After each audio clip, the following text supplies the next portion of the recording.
అని చెప్తున్నా, ఇప్పుడు అడగని చెప్తే సమాధానాలు. నేను చెప్పింది ఏంటి, స్పర్ ఆఫ్ ది మూమెంట్లో నేను చంద్రబాబుని అనలేదు, నన్ను అన్నవాళ్ళని అన్నాను నేను. అక్కడ అన్నారు లేదో, నాగరాజు నువ్వు కూడా ఉన్నావు కదా, నన్ను తిట్టారా లేదో చెప్పు, నువ్వు సాక్ష్యం చెప్పడానికి భయపడతావు. నన్ను తిట్టారా లేదా? ఆ తిట్టిన ఆగు, నన్ను ఇందాక వచ్చింది ఒక లేడీ, ఆ లేడీ వచ్చింది అంటే వాళ్ళు తిడుతుంటే ఆ స్పర్ ఆఫ్ ది మూమెంట్లో ఆగండి, ఒక మానవుడిగా తిట్టకూడదు నేను వాళ్ళని. వాళ్ళు నన్ను తిట్టొచ్చా? నేను తిట్టాను కాబట్టి అది ఫోకస్ అయింది. అది కూడా స్పర్ ఆఫ్ ది మూమెంట్.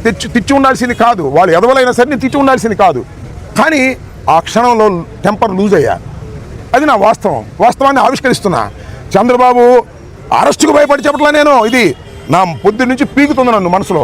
ఎందుకురా ఇలా బూతులు మాట్లాడాను, ఆ లేడీస్ నన్ను తిట్టింది కానీ ఆ లేడీని ఎందుకు బూతులు మాట్లాడాను, అక్కడ ఉన్నటువంటి కార్పొరేటర్లు ఎందుకు బూతులు మాట్లాడాను, ఇంత రాడ్లు పిచ్చుకొచ్చారు కదా, నేను అడుగుతా ఉన్నానయ్యా, మిమ్మల్ని అందరినీ అడుగుతా ఉన్నా. ఇంతమంది పోలీసులు ఉన్నారు కదా, ఒక్కరి దగ్గర రాడ్డు తీసేసుకున్నారు వెనక్కి, ఒకరి దగ్గర కర్ర తీసుకున్నారు వెనక్కి, తీసుకోరా.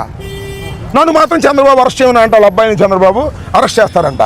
నేను పారిపోనాయా, ఇంట్లో ఉంటా, వచ్చి తీసుకెళ్ళనన్నా. ఇందాక వచ్చారు ఇంట్లోకి, బరబర వచ్చారు ఆ వంశీసీఐ, మళ్ళీ ఏమంటే ఇప్పుడు వద్దు అనుకున్నారేమో, మళ్ళీ వెనక్కి వచ్చారు. అరెస్ట్ చేస్తే కోర్టులో ప్రొడ్యూస్ చేస్తే, రిమాండ్ చేస్తే రిమాండ్కి వెళ్తాను, జైల్లో ఉంటాను, మీ సంగతి తేలుస్తాను చంద్రబాబు, గుర్తుపెట్టుకోమని కూడా మనవి చేస్తున్నాం. భయపడేవాడు కాదు ఈ అంబటి రాంబాబు, భయపడితే రాజకీయాల్లోనే ఉండలేము. ఇంకా ఏమైనా అడుగుతారా? తెగించడం కాదు, గత్యంతరం లేక పిల్లిని గదిలో పెట్టి కొడితే ఏమైంది, పులి అవుదా? అంతే, మేము కూడా పులి అవుతున్నాం, అంతకు మించే. అరెస్ట్ చేస్తామంటే పారిపోవాలా, అరెస్ట్ చేస్తామంటే బతినాడాలా, అరెస్ట్ చేస్తామంటే యాంటిసిపేటర్ బెయిల్కి వెళ్ళాలా, అరెస్ట్ చేస్తామంటే దాక్కోళ్ళు ఎక్కడికి వెళ్ళి దాక్కోవాలా? అలాంటి తత్వం కాదు నాది, ఫ్రమ్ ది బిగినింగ్ మొట్టమొదటి చెప్తున్నా.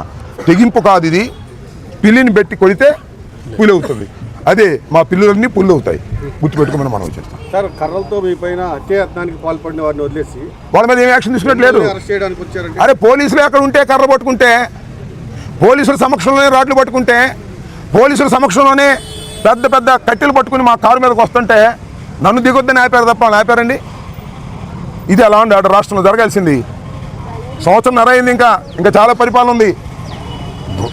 దుర్మార్గం చేయకూడదు, ధర్మంగా ఉండాలి, కొద్దిగా మొగ్గుంటే ఉండండి తప్ప అలా అంతా అటే మొగ్గుంటే ఎలాగా? ఇందాక వచ్చిన ఇంటికాడ తిట్టింది సరే, మా వాళ్ళు ఎంటపడ్డాను, అది వేరే విషయం. వాళ్ళు కూడా పిల్లులే, అప్పుడు పులి అయ్యారు. చేసేది ఏముంది, చెప్పు చూపించిందంట. ఏంటది? చెప్పు చూపించింది.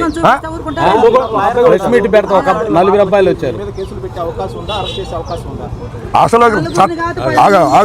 ఆగమ్మా నువ్వు, చట్టం తెలుసు నాకు, లాయర్గా ఉన్నాను. అసలు చట్ట ప్రకారం ఈ ప్రభుత్వం పోవట్లేదు. చంద్రబాబు లోకేష్ అరెస్ట్ చేయమంటే అరెస్ట్ చేస్తారు, అరెస్ట్ చేసిన తర్వాత కూడా కేసు పెడతారు. ఇప్పుడు అరెస్ట్ చేస్తారా, ఇంకా 2 కేసులు పెడతారు పాతి. నన్ను ఏ విధంగా నిర్బంధించాలి, ఏ విధంగా జైల్లో పెట్టాలని ఆలోచన చేస్తారు, అంతే కదా. చట్టం నడుస్తుందబ్బా, నాకు అర్థం కాల నాగరాజు, చట్టం నడుస్తుందా ఇక్కడ? నడవట్లేదే. పోలీసు రాజ్యాంగం నడుస్తుంది, రెడ్ బుక్ నడుస్తుంది. We are ready to face everything. ఇంకా నేను సిద్ధపడ్డా, వాళ్ళు చేయకపోతే వాళ్ళ కర్మ. ఎందుకంటే నాకు వచ్చిన నాకు కూడా గవర్నమెంట్లో పనిచేసే కదా, నాకు కూడా సమాచారం ఉంది, చంద్రబాబు ఆదేశించా అంట అరెస్ట్ చేసేయమని. సిద్ధపడ్డా,